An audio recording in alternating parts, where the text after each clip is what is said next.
साथियों नमस्कार। एक बार पुनः स्वागत है आपका ज्ञान गंगा आयुर्वेद क्लासेस में। आज हम बात करने वाले हैं रसशास्त्र में भेषज कल्पना के जो चैप्टर नंबर 13 का अंतिम पॉइंट है। इस पॉइंट का नाम है कि need of dosage form. Dosage form के बारे में हम पढ़ रहे थे, तो इसकी आवश्यकता क्यों पड़ी, नीड ऑफ डोजेज फार्म, इसका इंपॉर्टेंस है, इसके बारे में देख लेते हैं। ठीक है, तो देखेंगे drug is administered to win back an individual form from the state of disease to normal health. Means कोई भी ड्रग या मेडिसिन किसी व्यक्ति को दी जाती है जिससे कि उसका जो जो हेल्थ है, मतलब डिजीज फार्म से हेल्थ में कन्वर्ट हो सके, मतलब उसको रिवर्स में मिल सके, मीन्स डिजीज से वो हेल्दी हो सके, इसलिए दी जाती है। ओके, दीज ड्रग्स, मतलब जो ये ड्रग्स होते हैं, after entering into human body, मनुष्य के शरीर में इंटर करने के बाद, फ्रॉम वेरियस रूट, तो वेरियस रूट मतलब हो सकता है ओरल हो सकता है सबलिंगुअल हो सकता हो इंजेक्टेबल हो सकता हो कि आपका मतलब एनल रूट के थ्रू हो, सपोजिटरी हो, तो डिपेंड, अलग अलग रूट है। From various route are absorbed through specific mechanism, तो उसके एब्जॉर्प्शन की विशेष मैकेनिज्म होती है। ठीक है, okay. It is the dosage form which plays an important role so that the drugs molecule should reach to their specific absorption site। तो कहने का मतलब जब तक ये डोजेज ड्रग है, डोजेज फार्म के रूप में, जब तक पर्टिकुलर एब्जॉर्प्शन साइट के पास नहीं जाएंगे तब तक एब्जॉर्प्शन नहीं होगा। अगर बॉडी में पर्टिकुलर प्लेस पे एब्जॉर्प्शन नहीं होगा तो उसका एक्शन नहीं दिखेगा।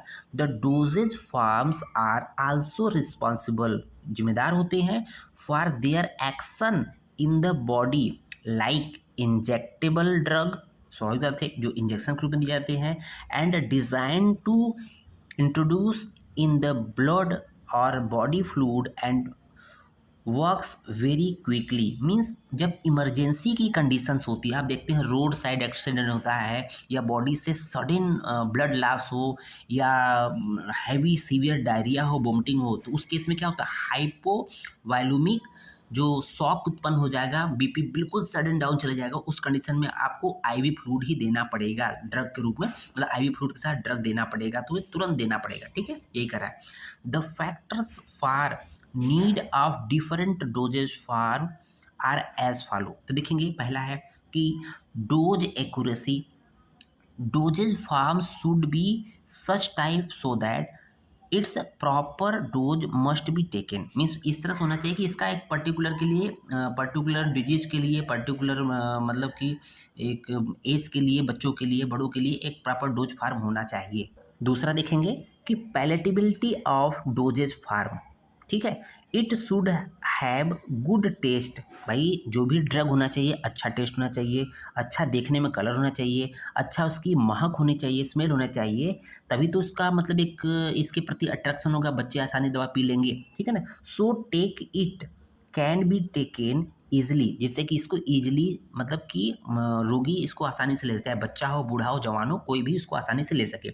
It is an important factor for oral drug. ठीक है ना, ये ओरल ड्रग के लिए इंपॉर्टेंट फैक्टर होता है। इंजेक्टेबल में तो कोई दिक्कत ही नहीं है भाई, वैसे भी वो इमरजेंसी कंडीशन दी जाती है, वैसे भी मरता क्या ना करता। ओके, थर्ड देखेंगे कि absorption, distribution and bio transformation of drug in body. ठीक है, it is the dosage form which play an important role in the absorption of drug in the body. चौथा देखेंगे कि स्टेबिलिटी अगेंस्ट माइक्रोबियल एक्शन।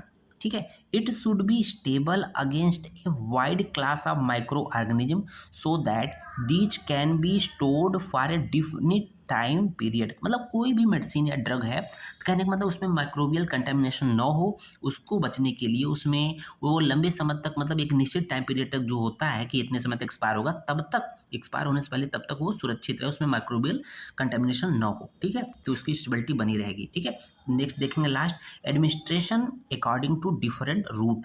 ठीक है, administration of drug is needed in different system of body and in emergency so that different doses form is needed। Means depend करता है, अगर रोगी आपके पास पैदल अपने आप चल के आया तो उसको ओरल रूट दे देंगे।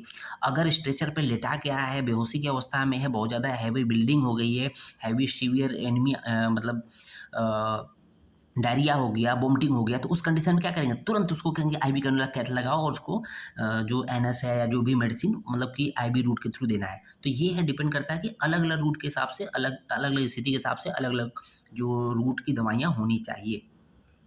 उम्मीद है लेक्चर समझ में आया होगा। ये चैप्टर यहीं पर क्लोज होता है। धन्यवाद बच्चों, नमस्कार।